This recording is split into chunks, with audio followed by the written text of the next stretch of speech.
May the words of my mouth and the meditation of all our hearts be always acceptable in your sight, our strength and our Redeemer.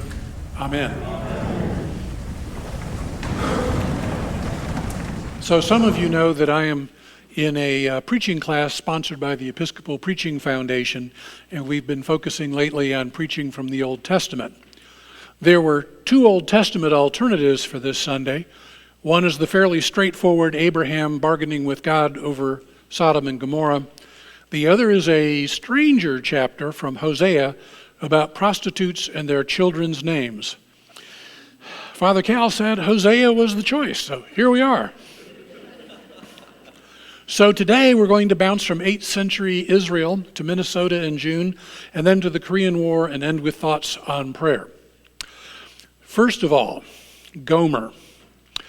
When I was in my internship year, following medical school, there was a new book that came out called The House of God. Some of you may recall the TV series Saint Elsewhere. Saint Elsewhere was based on The House of God.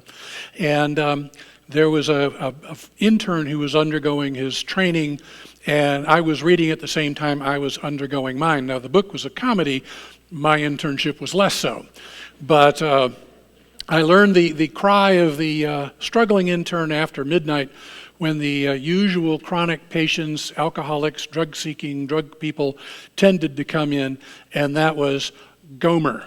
That stands for Get Out of My Emergency Room. So imagine my surprise to find Gomer is also the prostitute that God commands Hosea to marry and bear 3 children. God then instructs Hosea to name the children Jezreel, then Lo-Ruhamah, then Lo-Ami. What? So, a little background.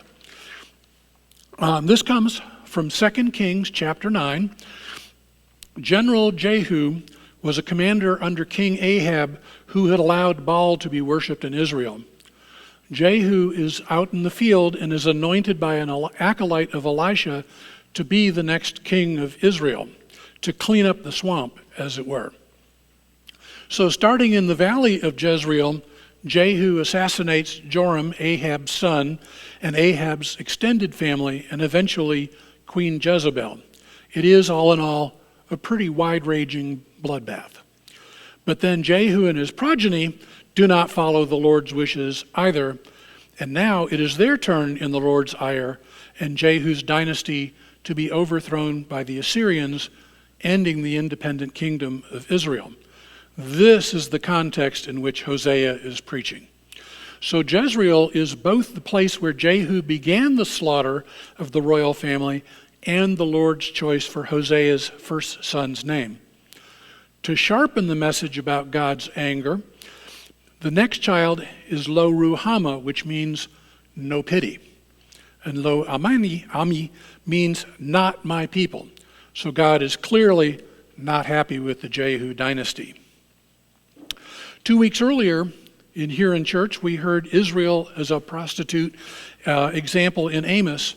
But unlike the Amos reading, Hosea holds out a little more hope later in his book, saying that after a time of trial, God will take Israel back. So I'm going to bring this full circle.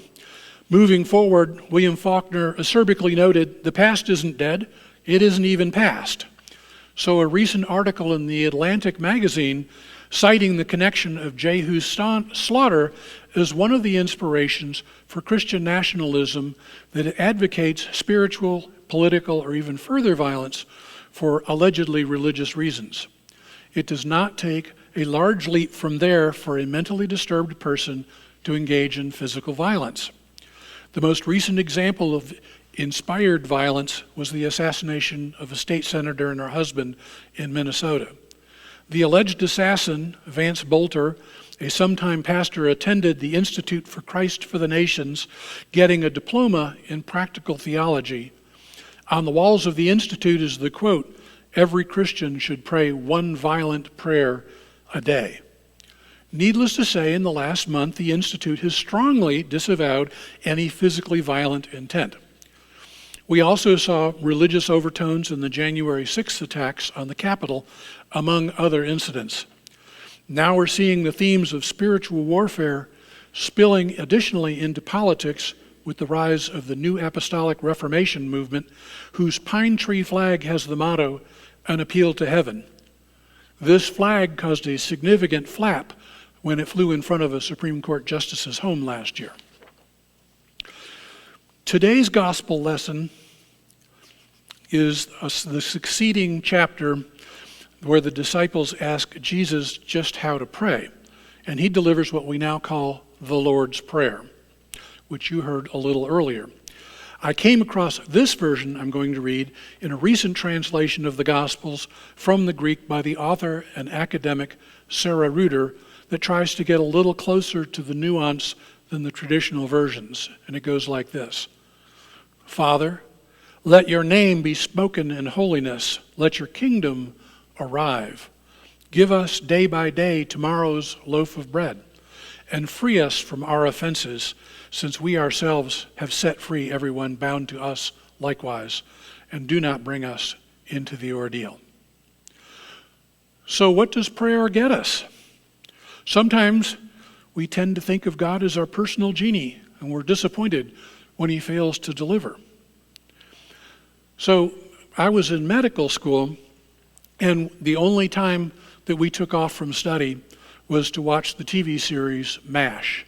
I was a huge fan of MASH. He was our inspiration. And when I graduated from medical school, I wrote Alan Alda and invited him to my graduation.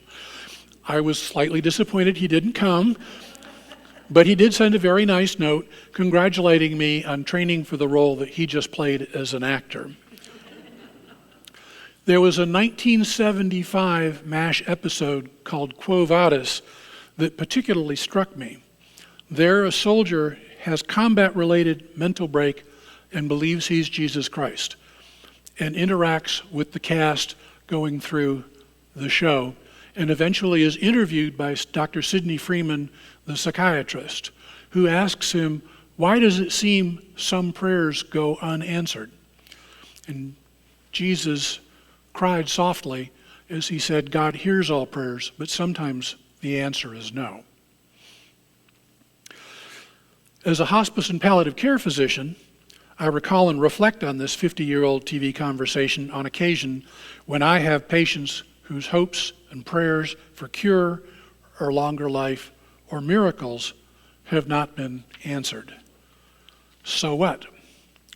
You probably read stories about judging rhetoric and hateful scorn cloaked in religious condemnation that demeans everything from minorities to the marginalized, even disparaging kindness, empathy, and understanding. Jesus was the perfect example of kindness and understanding and empathy. But what our children hear is the disdain that comes from some Christian representatives wrapped in carefully selected Bible verses, and thus our true Christian message can get blurred amongst this noise.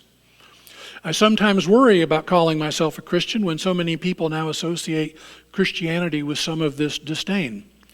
I remember some years ago interviewing in Boston for a fellowship that I did not get.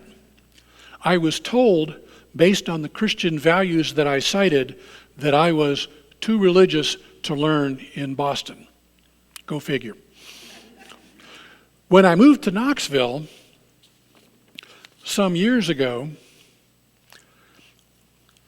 I came across the bumper sticker that said, why do they call it tourist season when we can't shoot them?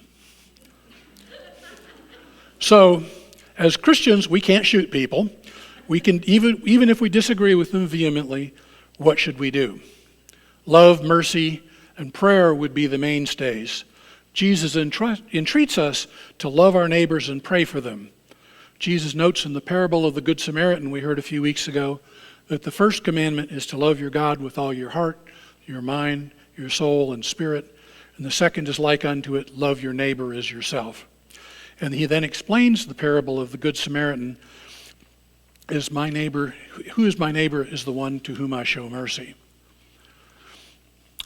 But I think our prayers are more about defining our relationship with God, our dependence on God, rather than asking for supernatural intervention.